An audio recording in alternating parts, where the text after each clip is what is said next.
Hello and welcome to the Brutal Iron Gym podcast, where our goal is to cut through the BS and deliver the brutal truth about topics related to health and happiness. Today's podcast is number 1344. The topic is nutrition and the title is Balancing the Books. So let's play a little game here. Let's talk through a little story. Let's say that you wake up in the morning and you have some money in the bank. Let's say you have $3,000. Now, when you wake up, you find an email from your landlord saying that they're leaving on vacation and they want to be paid before they leave. So they're leaving on a Thursday. You weren't planning on getting your paycheck until Friday. So, crap. You didn't plan on having to pay yet, but you like having your apartment. You can't really tell them no, so you pay the rent. And let's say that rent's $2,000. You now have $1,000 left. It's less than you normally keep on hand, but you had to pay the rent, so you didn't have much of a choice. You're in a bummer mood because it's less money, but you're like, whatever, that's good motivation, I guess, to go to work today. But on your way to work, your car breaks down. You call a towing company to get your car to the nearest auto body shop, nearest mechanic, and that's a $300 bill. Once at the mechanics, they say that they can get you back on the road within an hour, but they have to put a new part in that they luckily have on hand. But the part and the labor will cost $800. You think, well, crap, I have no choice. I have to pay. So you pay the towing company $300 out of the $1,000 you had, so you only have $700 left in your account. And you're like, crap, okay, well, the new part in the car is going to be $800. I could give them all of my money and then put $100 on my credit card, but then I'd have absolutely no money. So maybe I'll charge the $800. I'll keep my $700 in case I need it, and I'll pay off the $800 credit card maybe when my paycheck comes through tomorrow. So you now have $700 left in your bank account, but you have an $800 credit card bill. Your car is fixed. You're back on the road, and you get to work. You're late, but you made it. Whew. Now, within the next hour or so, your boss walks by your desk, and they ask if you want to go out to lunch. You don't want to go because you don't want to spend more money, but it's the boss, so you don't want to disappoint the boss, so dang it, you have to go to lunch. Now, they pick a nice fancy place. You try to save money by ordering just a salad, but it's some kind of fancy salad with fancy things on it. Bill comes out to be $30. You put in a cheap tip, let's say, so $35 total. You now have $665 left in the bank with $800 on your credit card. On the way home, the car's low on gas. Your friends ask if you want to go out to eat, and you haven't bought any groceries lately, so you don't really have anything at home to eat. You have the $660, which could cover all those things, but you're stressed because you know that money can disappear quickly if you aren't careful. So you just fill up half a tank, say no to your friends, and you buy some ramen noodles. You now have $600 left in the bank with $800 on your credit card. You're now going to watch everything you spend, trying not to spend anything more. And you're thinking of ways to earn extra money. Man, if this ever happened again, what could I sell in my apartment? Maybe I don't need this. Maybe I don't need that. So anything that comes your way as well, you're going to try to save it. You started the day with $3,000 in the bank. That was normal for you, so you didn't really have a care in the world about that. But you ended the day with only $600 in the bank account and $800 on your credit card. You're stressed. You're looking for anything you can do to decrease spending and anything you can do to increase income, try to make more money. Well, as you safely assume, this will have some transfer to nutrition because this is a nutrition podcast. So how in the world does this apply to nutrition? Well, what do we normally do with our nutrition? We wake up, we spend calories from our bank account, we end the day stressed, in a deficit, looking for ways to decrease caloric spending and ways to hoard extra calories to protect ourselves from the future. We often wake up and we don't eat or we undereat. That then leaves us in a deficit throughout the day, causing our body to slow down caloric spending, which slows fat loss. And it leaves our body in a state in which it's wanting to hoard as many calories as it can. It actually wants to create new fat, new body fat.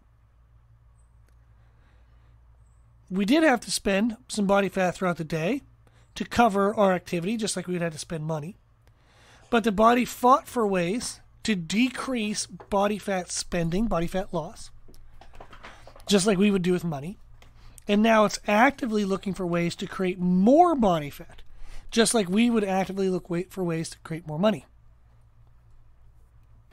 So when we eat the majority of our calories at the end of the day, our body creates more body fat by the end of the day than what it lost. And thus, you gain body fat over time. So even though you feel like you don't eat, quote unquote, that much, when viewing the day as a whole, I didn't eat during the day, so that counters the excess I eat at night. No. In fact, the fact that you didn't eat during the day ensures that the excess you eat at night does become new body fat. So not eating during the day is causing you to be fat, not helping you prevent from it. In our money scenario, if somebody offered you $1,000 at the end of the day, at the end of the type of day that we described, how much of it do you think you would keep? Would you keep only $500, call up your friends and tell them you're coming out, and then pick up the tab for everybody? No, probably not. You'd probably keep all $1,000 to help protect yourself in case you ever had that type of crappy day again. Our body's the same way. When you undereat during the day, you're not helping to control body fat. You're actually causing it. You're causing yourself to be fat. So how do we counter this? What can we do about this? Well, eat early, eat often, and eat to match. Eat as early as you can to try to put more into your bank account before you have to spend it. Eat often. Replenish your bank account often throughout the day. And then eat to match is whatever you're spending, you'd want to put in. So eat what you need when you need it. This is how we best control money. This is how we best control body fat. Now, we do have podcast number 1147. Is a nutrition podcast titled Eat Early, Eat Often, Eat to Match. And I explain in a different way pretty much the same concept and some more extra details that can break down and maybe find interesting. So might be good to go listen to podcast 1147. But this is pretty much what most people do wrong when it comes to food. What you eat doesn't matter as much as you think. It's more so how much you eat and when you eat it. That's what matters more. If I go all day without eating, and then I overeat at night, which is what most people do, they don't balance each other out. By undereating all day, my body's in a state of desiring to hoard any excess as body fat by the end of the day. So then whatever you eat at the end of the day, if there's any momentary excess, the body creates body fat with it. Let's say I gave you the $1,000 at the beginning of the day. And you didn't know what was coming up the rest of the day. You don't normally have bad days, right?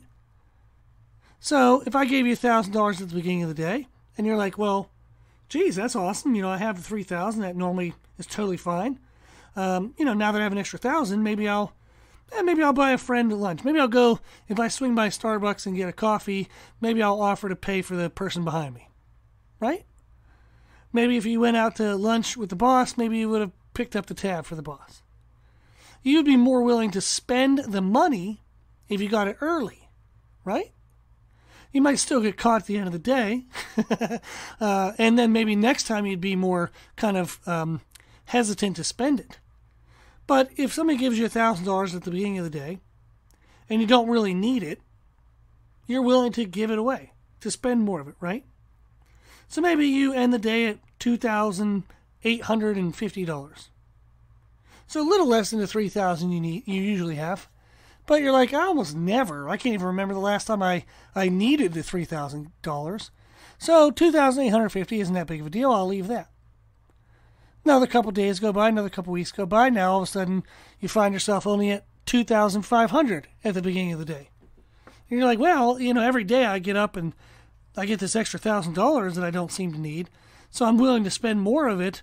I don't really even need the 2,500 I've left. I've never even dipped into it. So all of a sudden it's down to 2,000 in a couple weeks. Maybe it's down to 1,500 in a couple months. But still, every day you get up, you get this $1,000. You don't seem to ever need it.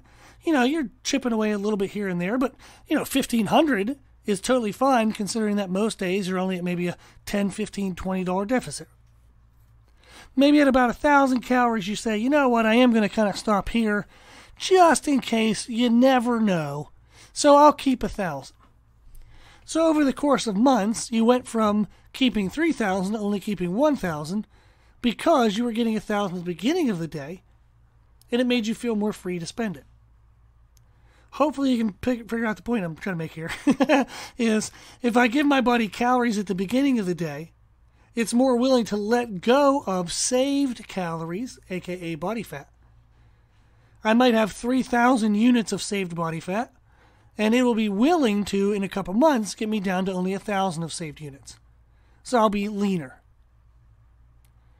By getting food earlier in the day, so I have a surplus that I feel free and open to spend it, it allows me to reduce my savings over time. So this is a huge component for fat loss that most people don't take advantage of, is when you eat your calories makes a huge difference.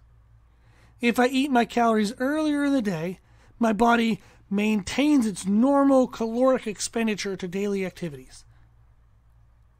And even if it ends up burning a couple, calories worth of body fat by the end of the day that it didn't plan on, oh well, has no desire to replace those. You didn't really need them, so it's going to let them go. It's not going to do the work. It's not going to spend the calories to try to create that new fat formation to have saved calories if it never seems to use those saved calories. Why would it spend to save if it never uses what it saved, right? So over time, you'll have less and less body fat. So this is something that everyone can benefit from. This concept of, balancing the books is just a fun term to put for the podcast title. But eat early. Eat early in the day. What you eat doesn't really matter. Now, we have a podcast on that. It has implications in regards to blood health. If you have sugar, diabetes that you have to control, there's stuff that it matters when it relates to specific scenarios and health scenarios and conditions and blah, blah, blah, blah, blah. But it doesn't matter when it comes to fat loss. Just eat early in the day, even if it's something quick. You can eat some cashews, some almonds. You can drink a protein shake. You can eat, like I do, a bagel sandwich some mornings. We have podcast 1272, which is a nutrition podcast titled, What Matters Less Than You Think? And I explain how what you eat matters less than how much and when you eat. So, hopefully today's podcast kind of gave you a framework in which you can think about and kind of help understand the timing of calories matters a lot.